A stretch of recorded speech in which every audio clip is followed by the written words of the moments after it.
और कोई के कटारी कोट का जोर अनमुना बुना लरा पोछा को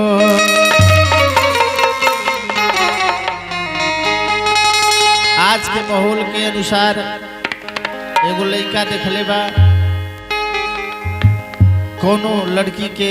मोड़ पे अतना फैशन वो लड़की कैले बिया वो लड़की के फैशन पर देख के कहता बाहर है फैशन। पहले के जमाना का रहे आज के जमाना का बा कैसे कि कोई के कटारी कोट का जोर और नमूना बुना और लीला पोछा को कोई के कटारी कोट का जोर नमूना बुना लीला पोछा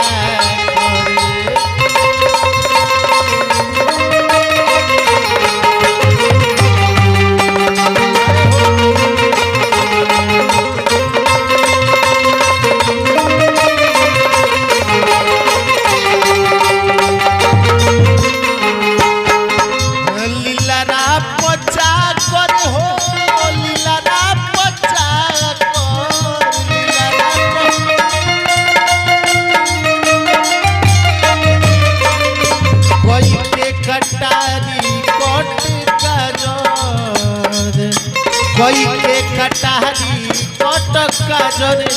नमूना बुना लीला पोछा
नमूना बुना लीला पोछा को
छतिया पर उनकरा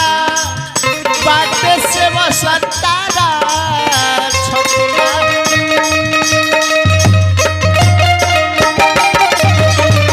लागता जरूर हो कोई कहियो खातारा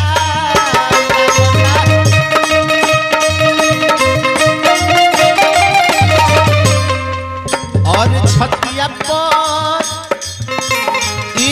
करा पट से वसंतरा जरूर कहियो होई जाई खतरा लगता